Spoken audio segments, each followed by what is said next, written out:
Hello મિત્રો, આજે આપણે એ વસ્તુની જાણકારી લેવાની છે કે આપણે ડોક્યુમેન્ટમાં નામ લખાવું તો કેમ લખાવું.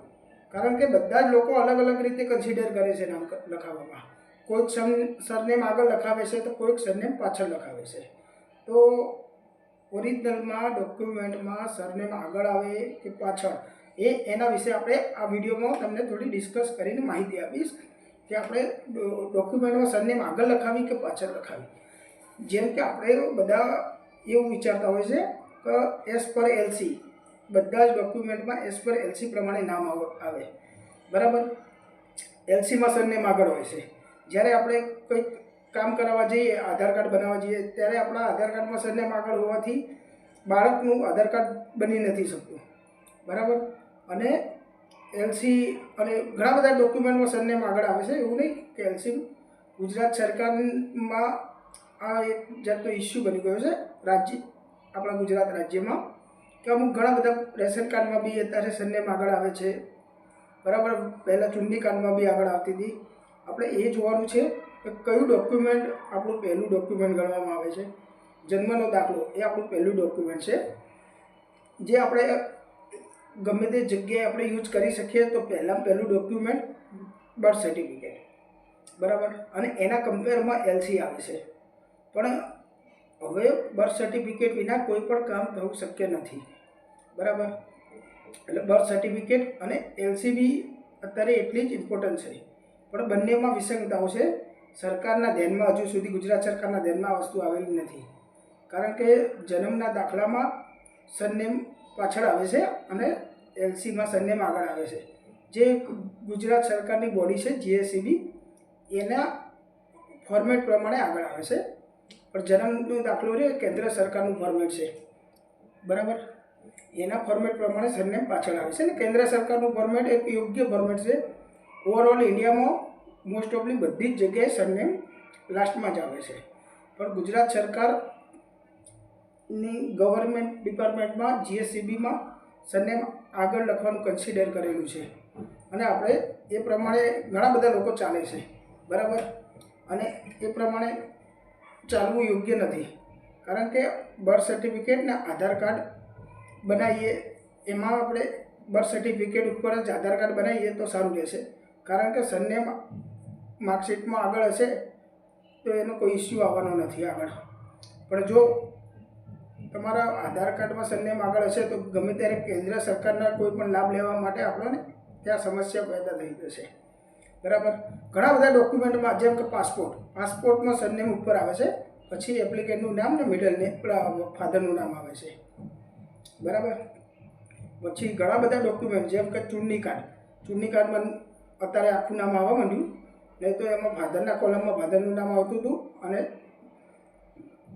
એપ્લિકેન્ટના કોલમમાં એપ્લિકેન્ટનું સરનેમ બંનેમાં આવતી હતી.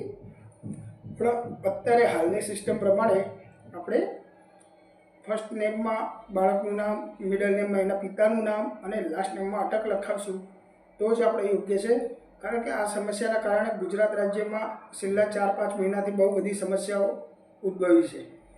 કારણ કે આધાર કાર્ડવાળા સરનેમ બર્થ સર્ટિફિકેટના આધાર કાર્ડમાં આગળ પાછળ હોવાથી કન્સિડર નથી કરી રહ્યા. પણ આપણે એસ પર એલસી ચાલશું તો આ સમસ્યાઓ આગળ પણ જોવા મળવાની જ છે. એના કરતાં આપણે અત્યારથી ધ્યાન રાખીને આપણે સરનેમ લાસ્ટમાં લખાઈએ. જો આપણું નહીં તો કંઈ નહીં તો આપણા બાળકનું જ્યારે આધાર કાર્ડ બનાવવા જઈએ તો સરનેમ લાસ્ટ નેમમાં લખાય. કારણ કે બર્થ સર્ટિફિકેટ લાઈફમાં તમે જ્યારે બી કોઈ પણ હવે યોજનાનો ફાયદો લેવા જશો કે કોઈ પણ ગવર્મેન્ટના કામમાં તમે તમારું બર્થ સર્ટિફિકેટ આપવું ફરજિયાત થઈ ગયું છે. અને ભારત સરકારે બધાને બર્થ સર્ટિફિકેટ હોવું ફરજિયાત છે. પણ જે ઘણા ઓલ્ડ એજના લોકો છે એમના જોડે બર્થ સર્ટિફિકેટ નથી. પણ અત્યારે જે જનરેશન છે એમના જોડે બર્થ સર્ટિફિકેટ બધાના જોડે 2002 પછી બધા મોસ્ટ ઓફલી બધાના જોડે બર્થ સર્ટિફિકેટ હોય છે, બરાબર. બધા જ ફોર્મેટો અલગ અલગ છે. સરકારને જ આ વસ્તુનું ધ્યાન નથી, બરાબર. સરકારશ્રીને આપણે આ વસ્તુ ઉપર ધ્યાન દોરવું જોઈએ કે કેમ બધા જ ડોક્યુમેન્ટોમાં સરનેમ લાસ્ટ નેમમાં આવે છે, બરાબર. તો જીએસસીબી બોર્ડની માર્કશીટમાં કેમ સરનેમ ફર્સ્ટમાં આવે છે, બરાબર. સરકારશ્રીને બી આ મુદ્દા ઉપર ઘણી બધી ચર્ચા કરવાની જરૂર છે. પણ હવે એ સરકારશ્રી આપણું વાત સાંભળવાની ક્યાં છે? સરકારશ્રીને આપણે આ વસ્તુ ઉપર સરકારશ્રીએ પરિપત્ર બી બહાર પાડેલા છે કે હવે સરનેમ લાસ્ટમાં આવશે, બરાબર. પણ તો બી એ હાલ જીએસઈબી બોર્ડ સરકારી જ છે, ગુજરાત સરકારના અંડરમાં જ છે, પણ એનું કોઈ પાલન થતું નથી, બરાબર. માર્કશીટમાં કોઈને સરનેમ પાછળ આવતી હોય તો કહેજો ભાઈ, બરાબર. બાકી મેં ક્યાંય જોયું નથી માર્કશીટમાં સરનેમ કોઈને પાછળ હોય. અને મોસ્ટ ઓફલી લોકોને એ જો માર્કશીટ ડ્રાઇવિંગ લાઇસન્સમાં બી તમારે અલગ જાતનું ફોર્મેટ લાવવું પડશે. એપ્લિકેન્ટનું નેમ, ફાધરના નામનું એક અક્ષર આવે છે, બરાબર, અને સરનેમ આવે છે. કારણ કે ડ્રાઇવિંગ લાઇસન્સમાં ફર્સ્ટ નેમમાં એપ્લિકેન્ટનું નામ, જેમ કે તમારું નામ કે મારું નામ, મિડલ નેમમાં ફાધરનું નામ. જો ફાધરનું નામ 5 અક્ષરથી મોટું હશે તો એમનું એક અક્ષર જ આવશે, જેમ કે રમેશભાઈ છે તો આર આવશે, અને સરનેમમાં સરનેમ, બરાબર.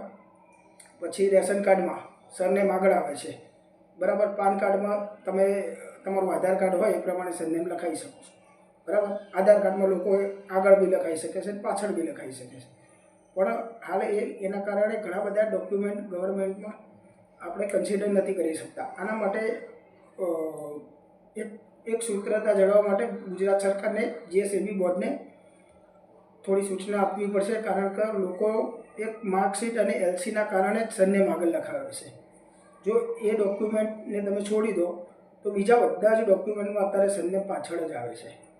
એટલે આ ઘણા લોકોની સમસ્યા, અને મારો અંગત રાય છે કે સરનેમ લાસ્ટમાં જ આવે, બરાબર. ભલે બધાના ડોક્યુમેન્ટમાં સરનેમ આગળ છે, બધા પહેલાં એઝ પર એલસી પ્રમાણે ચાલતા હતા, કારણ કે એમના બધા ડોક્યુમેન્ટ એલસી પ્રમાણે ચાલતા હતા એના કારણે. અને પહેલાં શું બર્થ સર્ટિફિકેટનું એટલું બધું ચલણ નહોતું, અને આજના જમાનામાં બર્થ સર્ટિફિકેટ વિના કંઈ જ કામ તમારા થવાના નથી. અને જેમ જેમ જવાનું પહેલું જ આપણું ડોક્યુમેન્ટ બર્થ સર્ટિફિકેટ જ ઇસ્યુ થાય છે. એટલે પહેલાં એ ધ્યાન રાખો કે બર્થ સર્ટિફિકેટ વારંવાર સુધરતું નથી, બરાબર. બર્થ સર્ટિફિકેટ તમે ઓકે બનાવડાવો, એમાં કોઈ ભૂલ ના હોય, બરાબર. બર્થ સર્ટિફિકેટ તમારું ઓકે હશે એટલે તમારા આગળ બધા જ કામ ઓકે જ થવાના છે. બર્થ સર્ટિફિકેટ પ્રમાણે ફર્સ્ટ નેમ, મિડલ નેમ અને લાસ્ટ નેમ અટક રાખશો એટલે તમારે કોઈ ભવિષ્યમાં સમસ્યા જોવા નહીં મળે, બરાબર. અને અત્યારે જો તમારે સ્કૂલમાં કોઈ એવું કહેવાનું નથી કે તમે સરનેમ પાછળ હશે કે આગળ છે તો અમે તમારા સ્કૂલમાં એડમિશન નહીં આપીએ, કારણ કે આ સમસ્યા સ્કૂલવાળાની ગુજરાત જીએસઈબી બોર્ડની સમસ્યા છે. એ આને ગમે ત્યારે એમને સરનેમ લાસ્ટમાં લઈ જવી જ પડશે, બરાબર. એટલે આપણે એ દિવસે આપણે વધારે ઉલઝનમાં ના આવીએ એના માટે અત્યારથી જ આપણે સરનેમને લાસ્ટ નેમમાં લખી રાખીએ, જેથી આગળ આપણે ભવિષ્યમાં આપણને આ સમસ્યા આપણા પરિવારને કે આપણને કોઈ નડે નહીં, બરાબર. Thank you. ઘણા બધા ડોક્યુમેન્ટના વિશે મારે જણાવવું હતું, પણ આ વિડીયો બહુ લાંબો થઈ જશે, એના માટે હું તમને આટલા ટૂંકમાં બતાવું છું. Thank you.